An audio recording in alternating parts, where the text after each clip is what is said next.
Dusty's dry spell. The sun blazed, each ray a punishing prod against Dusty's weary spirit.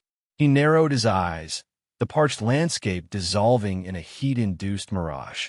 His boots scuffed across what once had been verdant pasture, now reduced to brittle stalks that splintered underfoot, echoing the land's desiccation. He swiped at the dust coating his face, the dryness a constant irritation. Another dawn broke clear, each sunrise marking a further slide towards ruin. The creek, normally a vibrant vein irrigating his property, was now a fetid puddle, scarcely sufficient to quench a cottontail, let alone his herd. He shuffled toward the ghostly framework of his cornfield, the formerly proud stalks bent low, like supplicants begging for rain. He snapped one, the husk disintegrating into fine powder in his hand. The kernels were wizened, useless relics. He flung the stalk aside. The sound was swallowed by the vast, stifling quiet. He conjured images of his father, hands tough and capable, teaching him the ancient art of sowing, of coaxing bounty from the unyielding earth. He recalled his mother, her gentle melody accompanying her work in the vegetable patch, her joyous laughter as radiant as her beloved sunflowers. They had invested their entire beings in this ranch, wresting it from the wilderness with toil and unwavering dedication. They had weathered lean years before, but never a calamity of this magnitude, never a scourge that threatened to obliterate their legacy. A mournful bellow echoed from the barn's direction, a lament of thirst, deprivation, and fading hope. He'd already lost several head this week. Prime stock, reduced to ravaged remains, the spoils of carrion birds. He could scarcely endure witnessing more succumb. He scuffed at the baked earth, sending a chunk skittering across the barren expanse. What choices remained? Liquidate the surviving cattle for next to nothing? Encumber the ranch with a mortgage, a debt he could never hope to repay? Witness the annihilation of everything his parents had strived to achieve? He trudged toward the venerable oak, a silent guardian near the house, its foliage withered and brown. He leaned against its rugged trunk, the only sound the sorrowful sigh of its branches. He closed his eyes, striving to summon the fortitude, the indomitable spirit that had defined his forebears. He needed divine intervention. Or perhaps, he thought darkly, merely a fortunate twist. As the sun began its descent, daubing the heavens in shades of vibrant orange and mournful purple that seemed to mock the arid terrain, Dusty saddled Paint, his dependable Appaloosa. He needed provisions, and perhaps, just perhaps, a temporary escape from the gnawing hopelessness. The Golden Nugget Saloon was already a hive of activity when he arrived. The atmosphere was saturated with the tang of stale beer, harsh liquor, and pervasive anxiety. He secured Paint to the rail and entered, the cacophony engulfing him. He requested a whiskey at the bar, the potent liquid offering a brief, fiery comfort. He sipped the drink slowly, observing the gambling, the forced merriment, the strained smiles that failed to conceal the worry etched on every face. Then he overheard it, a fragment of a conversation that made him freeze. Golden Nugget, bride auction. He pivoted toward the source. Two men in soiled work clothes, their faces ruddy with intoxication. Hearing they're shipping in 3 women from back east, desperate times, desperate measures. Old man Hemlock's behind it, says it's the only answer to save the town. Inject some fresh blood, some new capital. A cold dread coiled in Dusty's gut. A bride auction? Women bartered like chattel? The notion was vile, offensive. He wanted to retreat, to shut out the words, to deny what he'd heard. But he couldn't. He drained his whiskey, the initial warmth now replaced by a chilling determination. He had to witness this firsthand. He had to comprehend the depth of despair that had driven these people to such a degrading act. He navigated the throng toward the rear of the saloon, where a makeshift platform was under construction. The sounds of hammering and sawing reverberated, each strike a blow against his moral compass. The drought had humbled them all. He was intimately acquainted with that feeling. But selling women?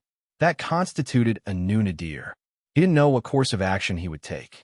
But one thing was irrefutable. He could not stand idly by and allow it to happen. He simply could not. The Golden Nugget. Dusty rode into Harmony Creek beneath a sky stained purple and black. He felt as misplaced as a desert bloom at a debutante ball.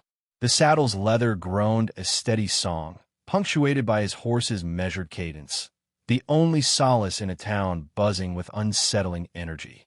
He rarely strayed from the sanctuary of his ranch. Now, the air vibrated with a jarring mix of twanging banjo and raucous laughter, grating on his nerves. The Golden Nugget Saloon loomed, and he dismounted before its gaudy facade, assailed by the stench of flat beer and cheap cologne. A monument to fleeting thrills, the place pulsed with light and blaring music. He tethered his horse, the rail's coarse grain a sharp contrast to the saloon's gilded promise. A knot tightened in his gut, a chilling premonition interlaced with the anger that had simmered since he'd overheard the ranch hands' hushed exchange. Inhaling deeply, Dusty shoved through the saloon's swinging doors. Inside, the Golden Nugget resembled a disturbed anthill. A fog of tobacco, smoke hung heavy, obscuring details while amplifying the roar. Gamblers, cowhands, and drummers jockeyed for space at the long bar, their voices a bellowing chorus. Roulette wheels whirred, cards slapped against felt, and a piano, barely audible, hammered out a disjointed melody. The sheer volume hammered at Dusty, a man accustomed to whispering winds across wheat fields.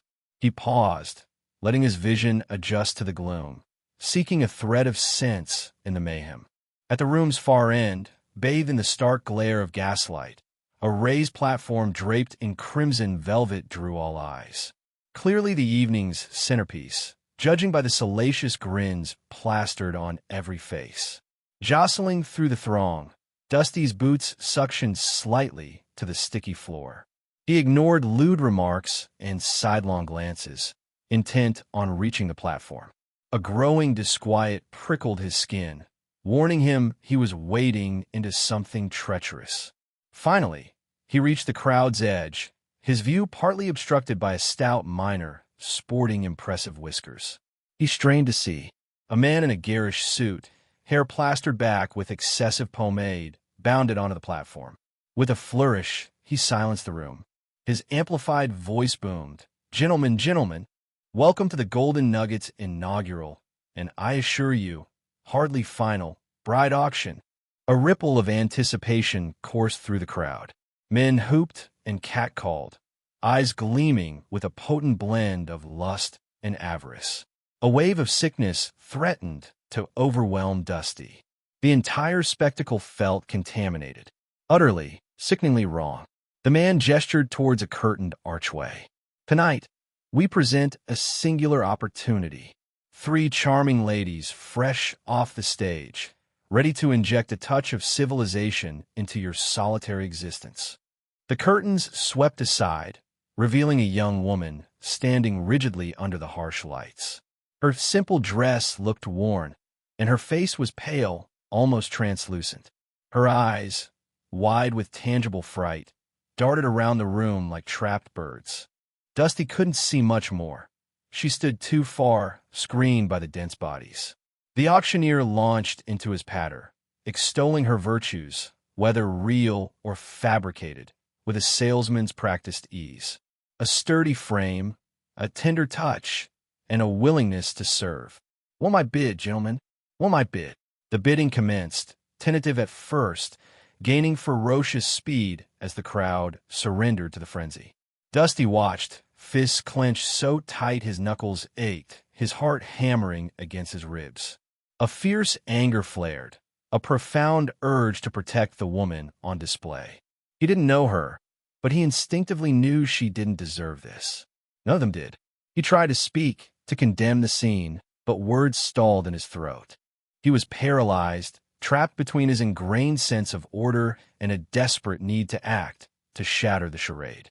The bidding escalated, the price soaring. Dusty knew he couldn't remain a passive observer. He had to intervene. But how? 3 roses on display. The auctioneer, his smile plastered on like a cheap mask, produced a resonant cough.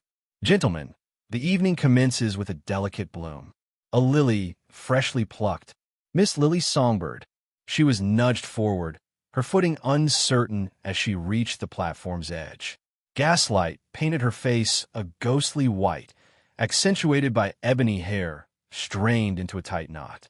Hands clasped so tightly her knuckles shone, she betrayed a tremor that quivered through her lithe form. Lily, the auctioneer's voice slithered, possesses varied skills. Paramount among them, a mastery of the healing arts. Herbs, salves, infusions. Her knowledge is boundless. A walking pharmacopoeia in a comely shell. His wink earned a scattering of coarse guffaws. Her wide, dark eyes swept the assembly, beseeching something what? Compassion? Liberation? Dusty couldn't name it, yet the anguish in her gaze was palpable. The auctioneer brandished a time-worn book. A maternal heirloom, so I'm told, chock full of ancestral secrets. Imagine, gentlemen, the lore within these pages, and the woman who unlocks it all. He flipped it open, revealing a page densely illustrated with botanicals. Aches banished, fevers quelled. Lily is your all-in-one remedy. Doctors become obsolete with your personal healer by your side. A gravelly voice from the rear drawled. Can she cure the morning after? Laughter erupted. Lily recoiled, a blush tinting her cheeks. Dusty's fingers clenched his hat brim.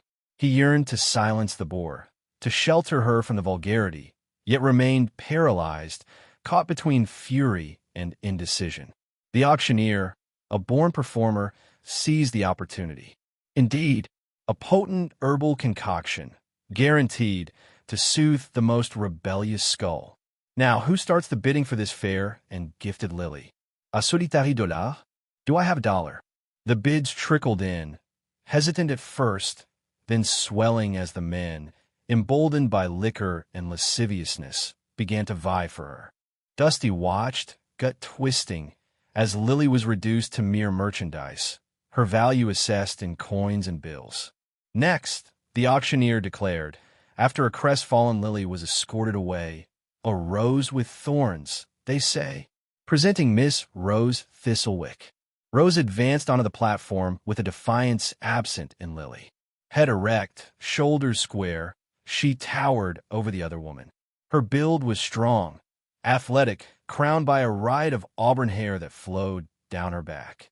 Emerald eyes, sharp and knowing, dared anyone to patronize her. Rose, the auctioneer bellowed, is a seamstress beyond compare. She can repair any damage, stitch any material, create clothes to inspire envy. And tireless to boot, he displayed a meticulously crafted quilt, its patterns intricate. Observe these stitches, gentlemen, each one flawless, each one a testament to Rose's artistry. Envision the garments she could fashion for your wives, your daughters, or even yourselves. Rose remained mute, her gaze trained on a distant point beyond the throng. She offered no smiles, no coquetry, no acknowledgement of the predatory stares that followed her. But Rose is more than a mere seamstress, the auctioneer pressed on. She's capable, a master of thrift, a fixer of all things, and let's just say she's unafraid of honest labor. Another wink, this one eliciting a slight curl of Rose's lip. Dusty felt a swell of respect for her fortitude, her refusal to yield. The bidding for Rose was fiercer than it had been for Lily. The men were evidently drawn to her fiery spirit, her self-reliance. Dusty glimpsed the fear flitting behind her mask of composure. Finally, the MC gestured to the last woman. And now, gentlemen, the piece de resistance. A violet to brighten the darkest day. Miss Violet Bluebell. Violet practically danced onto the platform, radiating infectious joy. Petite and effervescent, she possessed sapphire eyes and a tumble of golden curls. Her dress was simple, yet it couldn't conceal her innate elegance and charm. Violet, the auctioneer thundered, is an entertainer, a vocalist, a true artist of the stage. She could charm the birds out of the sky with her melodies. She's graced the finest venues, entrancing crowds with her songs and her wit. Violet curtsied, her smile radiant. She inhaled deeply and launched into song, her voice crystalline and powerful, saturating the saloon with a tune both cheerful and poignant. Dusty felt a stab of sorrow pierce him. Her voice carried dreams and aspirations, a life brimming with music and mirth. But he knew, with a certainty that settled like a stone in his stomach, that those dreams were about to be extinguished. The bidding for Violet reached a fever pitch. The men were enthralled by her beauty, her talent, her sheer vivacity. Dusty watched, his pulse hammering, as the price soared ever higher. He knew he had to intervene. He couldn't permit these women to be bartered like chattel. He simply didn't know how. A bit of bravery. Dusty's gut twisted. Lily's songbird, barely a woman, trembled on the platform, her youthful face a fragile beacon against the tawdry saloon decor. Each lascivious stare, each muttered aside, chipped away at Dusty's resolve. His fingers clenched the chair's edge, the splintered wood biting into his palm. He longed to shout, to halt this vile display, but the protest remained trapped, a consequence of years spent observing from the sidelines, convinced he lacked the courage to intervene. The auctioneer's pronouncements, slick and loud, reverberated, painting Lily as compliant and possessing a soothing touch. Dusty flinched. He recognized the idiom, the parlance of livestock and harvests, of commerce. Yet, applied to a human soul, it left a bitter taste. Bids flew, initially meager, then escalating with nauseating haste. Dusty remained fixed, watching Lily's worth climb beyond his reach. A sharp stab of remorse pierced him. He felt powerless to offer aid. He was a struggling rancher, barely eking out a living. What could he possibly offer against the amassed wealth and power pulsating through the room? Then Lily vanished, absorbed into the throng, the transaction complete. A chilling premonition settled upon Dusty. Who would be next? The auctioneer cleared his throat dramatically. Now, gentlemen, a true spark. Miss Rose Thistlewick, a seamstress of unmatched skill and a spirit that refuses to be broken. As Rose was escorted onto the stage, Dusty's breath hitched. She stood erect, head held high, defiance etched into her very posture. Her vibrant auburn hair seemed to shimmer with contained energy, and her eyes, the color of deep forest after rain, burned with an inner light. Her allure lay not in the delicate vulnerability of Lily, but in her manifest strength and resilience, a quality that struck a chord deep within Dusty. A ripple of anticipation surged through the crowd. Rose's value was plainly higher than Lily's. Dusty's heart hammered against his ribs. This was abhorrent. The entire situation reeked of injustice. Almost at once, a brute near the front, a man with a cruel visage and hungry eyes that glittered with predatory intent, raised his hand. $50, he roared, arrogance lacing his voice. The auctioneer grinned, his gaze sweeping the room. $50. Do I hear 60? Silence descended, broken only by the rustle of fabric and nervous coughs. Dusty watched as Rose's jaw tensed, a fleeting shadow of fear momentarily eclipsing her defiance. He couldn't bear it. He simply could not. The burly man, growing impatient, increased his offer. 75. He cast a smug survey of the room, daring anyone to challenge his claim. Dusty's mind raced. $75 surpassed his immediate funds, but he had a small reserve at the ranch, perhaps enough to make a difference. He glanced at Rose again, catching a glimpse of despair in her expression, and something within him shattered. He couldn't articulate it, couldn't rationalize it, but he knew, with a conviction that startled even him, he must act. Before consideration, before weighing repercussions, the words erupted from his lips. 80. The saloon plunged into stillness. Every eye swiveled to Dusty, who sat paralyzed, his face burning with a mixture of embarrassment and thrill. He hadn't intended to speak. The bid had simply escaped him, a desperate rebellion against the suffocating inequity of the moment. The auctioneer's eyebrows arched. He had clearly not anticipated contention from the unassuming rancher. A slow smile crept across his face. $80. We have $80. From Mr. Rivers, is it? Dusty nodded, His throat suddenly parched. He felt the weight of every gaze in the room pressing down on him, the unspoken queries, the barely veiled mockery. He had no notion of the path ahead, yet he knew, with a growing certainty, that he had irrevocably altered his life.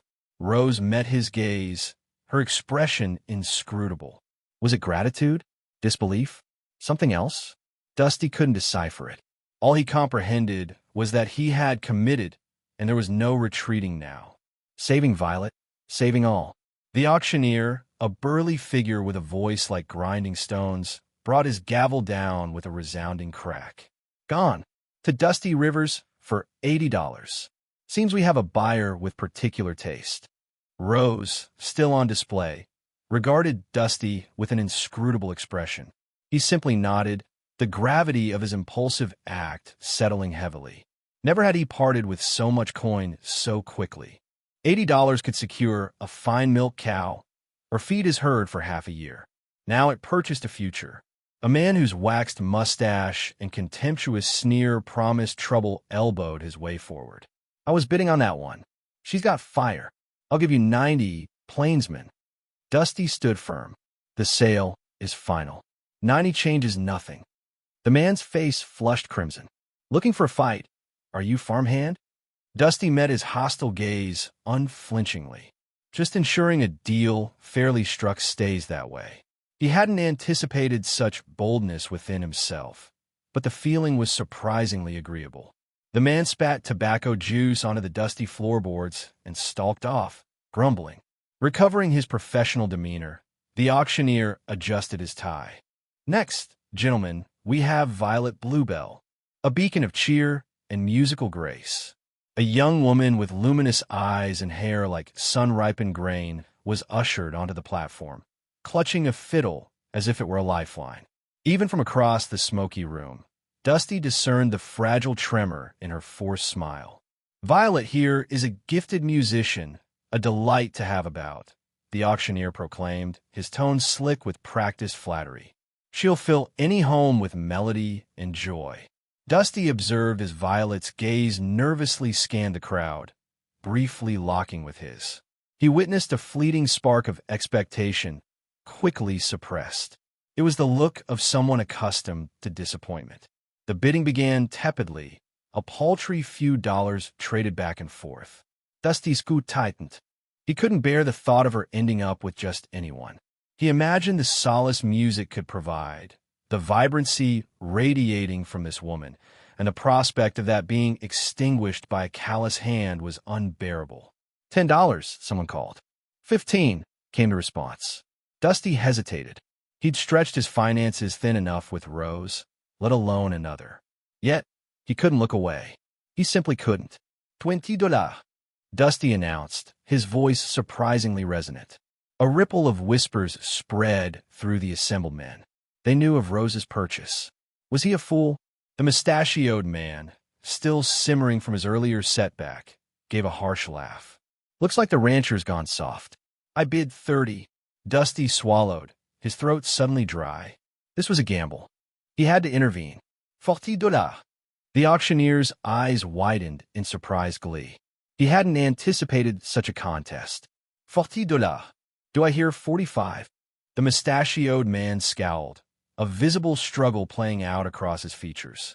He clearly desired Violet, but Dusty's unexpected resolve seemed to have rattled him. 50, he spat out finally. Dusty's pulse hammered in his ears. This was the precipice. He was risking everything. He envisioned the cracked earth of his ranch, the gaunt faces of his cattle, the grim future looming large. Yet, he also pictured Violet's gleaming eyes, the potential for enchanting music, the hope she deserved to embrace. $60.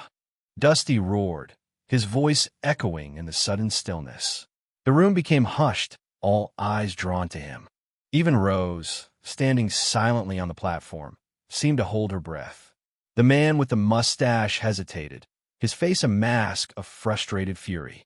He glared at Dusty, then at Violet, then back at Dusty, weighing his options. Finally, with a shake of his head, he conceded, not worth it, and turned away in disgust. The auctioneer, his voice now practically vibrating with excitement, slammed the gavel down. Sold to Mr. Dusty Rivers for $60. A pair of brides for the generous rancher. A collective gasp filled the room. $60 for second bride. Dusty had just wagered more than many present earned in a season. A wave of lightheadedness washed over Dusty. He'd done it. He'd secured Violet's freedom. But at what cost? Violet, her eyes wide with sheer disbelief, gazed down at him from the platform. A solitary tear traced a path down her cheek, but this time it shone with nascent hope, not despair. Dusty met her gaze, a complex mix of apprehension and resolve churning within him. He was uncertain of what awaited them, but one thing was irrefutable. He was now responsible for two women he barely knew, and life as he understood had irrevocably shifted. Clearing his throat, he inquired, "How many women remain to be auctioned tonight? And what are their names?" The stunned auctioneer paused, collecting himself before nervously replying, "Just Lily Songbird, sir. She's the last." Dusty inhaled deeply. He knew what duty required. A debt of honor. The gavel's echo still vibrated in the smoky air when a man, with a belly straining against his waistcoat and a face like a thundercloud, planted himself in front of Dusty. "Rivers," he growled, his voice thick with impatience. "I expect payment. Now." Dusty swallowed, the dryness in his mouth a familiar companion these days. He glanced at Rose, who was watching him with those sharp, assessing eyes, and then at Violet, who huddled beside her, clutching Rose's arm as if it were a lifeline. He hadn't even considered the immediate aftermath, the cold, hard reality of the money he didn't quite have. He motioned the saloon owner away slightly. "Give me a moment, Barlow." He turned to the women. "Ladies, could I speak with you privately?" Rose raised a skeptical eyebrow, but she nodded and steered Violet towards a dimly lit corner near a dusty, moth-eaten tapestry depicting a rather optimistic vision of westward expansion. Lily Songbird remained on the auction block, her gaze fixed on some distant point beyond the saloon walls. Dusty cleared his throat, his palms sweating. "The truth is," he began, his voice rough, I got carried away." He avoided their eyes, focusing on a loose thread dangling from Violet's shawl. "I don't have enough money to pay for both of you." Rose's expression hardened. "I knew it," she said, her voice low but laced with steel. "Just another empty promise in fancy clothes." "No, that's not it," Dusty protested, finally meeting her gaze. "I have enough for one of you. I couldn't stand to see you treated like livestock." Violet whimpered softly, burying her face in Rose's shoulder. Rose, surprisingly, wrapped an arm around her, offering a silent comfort. The silence stretched, punctuated only by the tinkling of a piano from the far side of the saloon. Dusty felt the weight of his foolishness pressing down on him. He had acted impulsively, driven by a sense of outrage, and now he was facing the consequences. He was about to break a promise he hadn't even articulated properly. Lily Songbird stepped down from the auction block, her movements graceful despite the circumstances. She approached the trio, her eyes, the color of deep jade, filled with an unexpected light. "How much short are you, Mr. Rivers?" she asked, her voice soft but clear. Dusty hesitated. "Too much," he said finally. "I can cover Rose, but..." Violet's price was, well, let's just say it was more than I anticipated. He looked at Rose. "I'm sorry. I am truly sorry." Lily reached into the small reticule she carried. It was worn and faded, its contents likely meager. She opened it, revealing a small pile of coins and a few crumpled bills. "It's not much," she said, extending her hand towards Dusty, "but it's all I have. I've been saving it for a new start. Maybe it will be enough to help." Dusty stared at the offering, his throat tight. He had never encountered such selflessness. He shook his head. "I can't take your money, Miss Songbird. You need it." "And what do you need, Mr. Rivers?" Lily countered, her gaze unwavering. "You need to honor your word. You saw something in us worth saving. Don't let that vision die because of a few dollars." Rose, who had been silent until now, stepped forward. "She's right, Rivers. You made a commitment. Taking her money is better than abandoning one of us." He looked from Lily's outstretched hand to Rose's determined face, then to Violet, whose eyes, though still fearful, held a flicker of hope. He knew what he had to do. "All right," he said, his voice thick with emotion. "I'll take it, but I promise you, Miss Songbird, I will repay you every cent." He took the money, his fingers brushing against hers. He turned to Barlow, who was leaning against a post, watching with a cynical amusement. "All right, Barlow," Dusty said, his voice regaining its strength. "Let's settle this." As Dusty counted out the money, a strange sense of purpose settled over him. He was still in debt, still facing an uncertain future, but he was no longer alone. He had made a commitment, not just to Rose and Violet, but to Lily as well. A debt of honor, he realized, was a far more valuable currency than gold. Homeward bound, the air in the saloon felt thick with unshed tears and stale beer. Dusty watched as Lily, with a quiet dignity that belied her small stature, carefully counted out her coins onto the bar. Rose stood stiffly beside her, her expression unreadable, a mask of practiced indifference. Violet, still clutching the worn shawl Dusty had offered, watched the proceedings with wide, hopeful eyes. Dusty added what little he had left, mostly crumpled bills and a few silver dollars, to the growing pile. The saloon owner, a burly man with a greasy mustache, scooped it all up, his fingers nimble as he counted. He grunted, seemingly satisfied, and shoved a receipt across the counter. "All right, Rivers, you're square. For now." The last two words hung in the air, a not-so-subtle reminder of Dusty's precarious financial state. Outside, the setting sun painted the sky in hues of orange and purple. The air was cooler now, a welcome relief from the stuffiness of the saloon. Dusty helped the women into the back of his rickety wagon. The springs groaned under the weight as they settled in. Lily sat closest to Dusty, her gaze fixed on the road ahead. Rose sat opposite her, arms crossed, a silent sentinel. Violet, nestled between them, seemed content just to be away from the auction block. The rhythmic clop of the horses' hooves and the creak of the wagon wheels were the only sounds for a long while. Finally, Dusty broke the silence. He cleared his throat, the sound rough and strained. "I reckon I owe you all an explanation," he began, his voice low. I don't have much. The ranch, it's been hit hard by the drought. I bought you all, well, it wasn't exactly planned." He avoided their gazes, focusing on guiding the horses. He explained his situation, painting a stark picture of parched fields, dwindling cattle, and mounting debts. He didn't sugarcoat anything, laying bare the bleak reality of his life. He told them about the relentless sun, the cracked earth, and the constant struggle to keep the ranch afloat. Lily listened intently, her expression softening with each word. Violet's initial hope seemed to dim, replaced by a flicker of something akin to understanding. Rose, however, remained impassive, her eyes narrowed as if trying to decipher his motives. "I know this ain't what you signed up for," Dusty continued, his voice heavy with guilt. "I acted rashly, and I understand if you all want to turn around right now and head back. I won't hold it against you. I'll even give you what little money I have left to get you somewhere safe."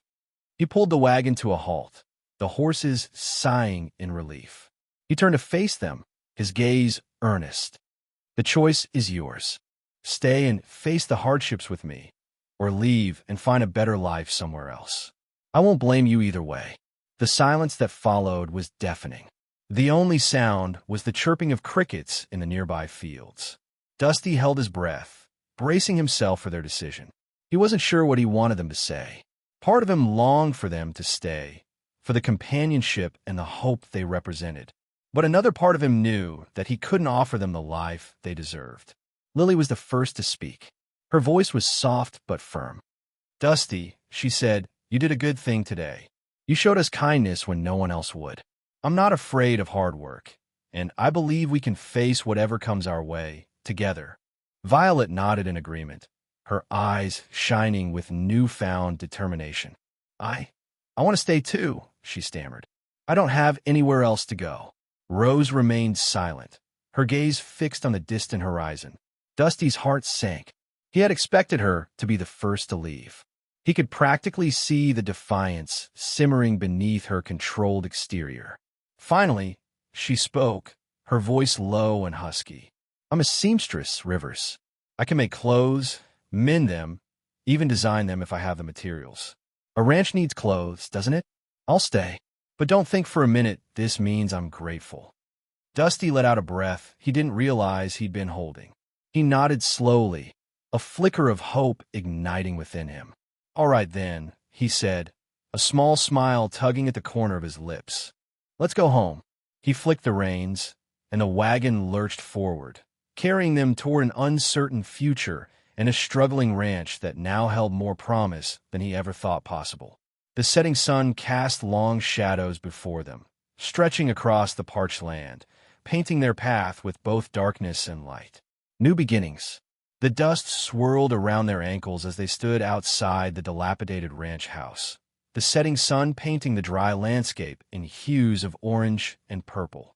Dusty watched them, a knot of anxiety tightening in his gut. He'd given them a choice, a real one, and now he waited for their verdict. Lily, her eyes shining with an uncharacteristic steel, spoke first. "Dusty, you bought us. That makes you responsible, yes, but it also makes us a family of sorts. I choose to stay. I have some savings, not much, but it's yours to use for the ranch." Dusty's throat tightened. "Lily, I can't take your money. You might need it." "We all need it," Rose interjected, her voice surprisingly soft. The defiance that had burned in her eyes at the auction seemed to have banked down to a steady ember. "But Lily's right. We're in this together now. I'll stay too."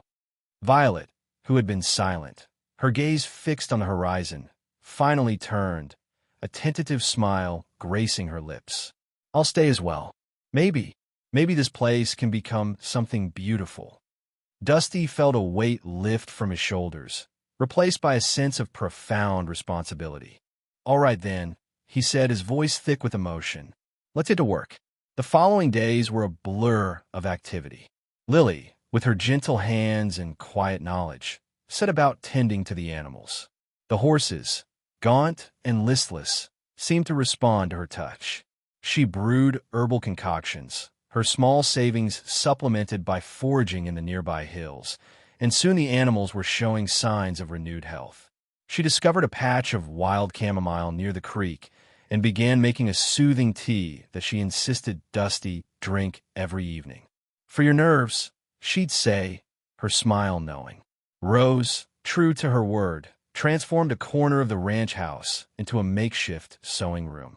Using scraps of fabric she'd salvaged from her old life and some rough wool Dusty had stored in the barn, she began creating simple but sturdy clothes. She bartered with a neighboring rancher for some dyes, adding splashes of color to her creations. Her fingers flew across the fabric, her movements precise and efficient. She even fashioned Dusty a new shirt, the worn denim a stark improvement over his tattered one. Violet, initially hesitant, found her purpose in town. The nearest town, Harmony Gulch, was a dusty, rough-and-tumble place, but it had a surprising need for charm. Rose, with her keen eye, created a simple but elegant dress for Violet, a vibrant blue that accentuated her eyes. Dusty drove her into town in the old wagon, his heart pounding with a strange mixture of hope and fear. Violet stood outside the general store, her voice clear and strong as she sang old folk songs. Her melodies, carried on the wind, drew people from all corners of the town. Shopkeepers paused their haggling, cowboys leaned against their horses, children gathered at her feet, mesmerized. Soon, a small crowd had formed, their faces softened by her music. By the end of the day, Violet had earned enough money to buy supplies for the ranch, flour, sugar, and a small bag of coffee beans. She returned to the ranch, her face flushed with excitement. They liked it, Dusty. They really liked it. Rose, seeing the potential, began creating more elaborate dresses, knowing that the women in Harmony Gulch would pay a premium for something beautiful and well-made. Violet became her muse and her model, showcasing Rose's creations to the townsfolk. The orders began to pour in, and soon Rose was working late into the night, the rhythmic whir of the sewing machine, a comforting sound in the quiet ranch house. Dusty, meanwhile, threw himself into the backbreaking work of repairing the ranch. He mended fences, cleared brush, and worked to improve the irrigation system. Lily's herbal remedies kept him strong and lessened the aches in his body.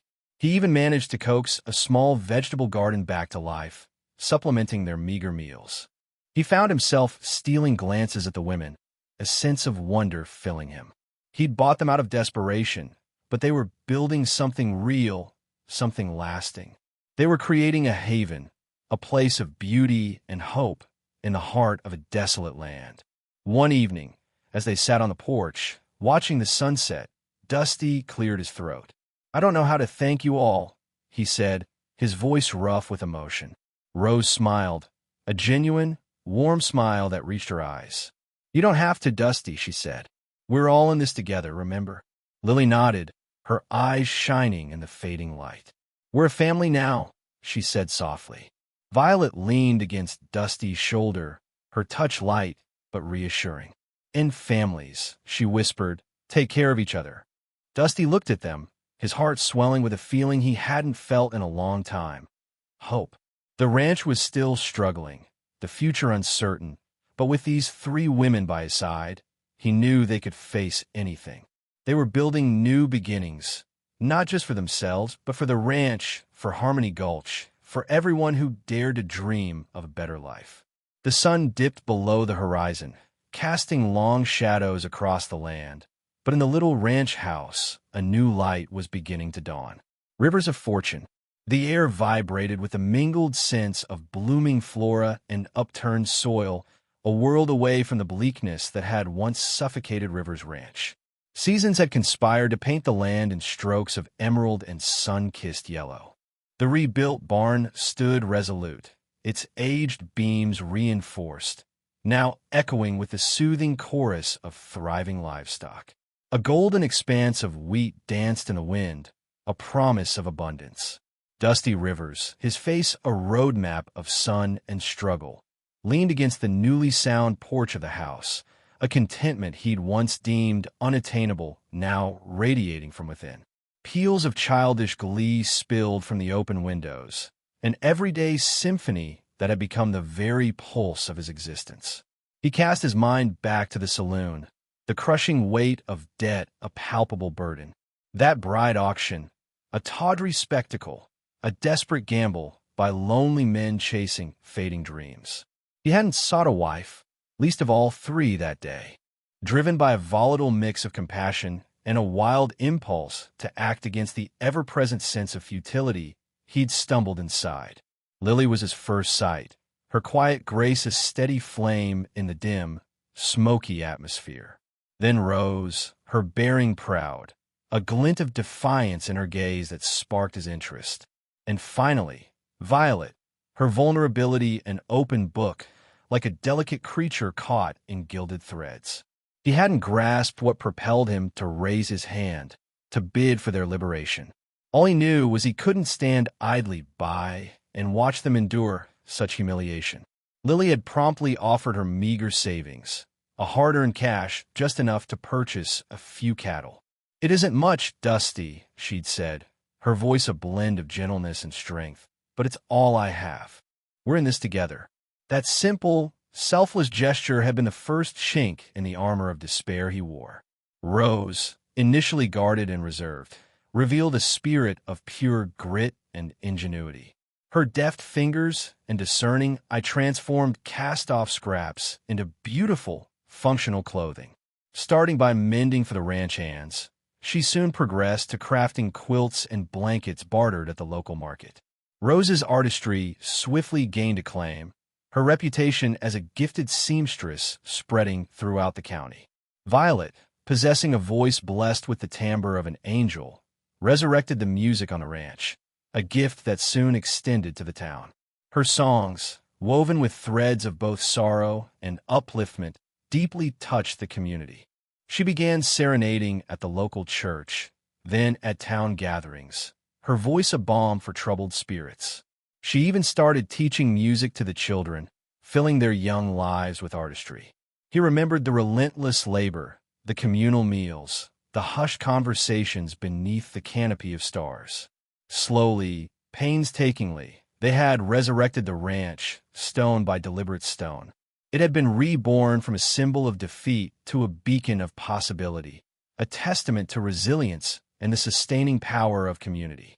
A small hand found its way into his. He glanced down at Lily, her eyes creasing with a warm smile. "What's on your mind?" she inquired softly. "Just remembering," he replied, giving her hand a gentle squeeze. "Remembering how far we've come." Rose appeared from the house, carrying a basket fragrant with warm bread. "Supper's nearly ready," she called, her voice a comforting melody. Violet followed, her arms overflowing with wildflowers gathered from the meadow. "The children are setting the table," she announced, her eyes lit with joy. Dusty gazed at them, his heart overflowing with gratitude. Lily, Rose, and Violet, 3 souls he had impulsively rescued from a precarious fate. Yet, in rescuing them, they had, in their own way, rescued him. They had gifted him with purpose, with a family, with a life beyond his wildest imaginings. He surveyed his domain, the wheat fields serenaded by the breeze, the cattle grazing placidly in the pasture. He watched the children frolic and play, their laughter echoing throughout the valley. He witnessed the blossoming of love and hope on land that had once been desolate. It finally dawned on him. The true rivers of fortune hadn't merely enriched his coffers. They had inundated his very soul. He had arrived that fateful day believing he was the savior. But as he regarded his family and his ranch, he understood that, all along, it was they who had saved him.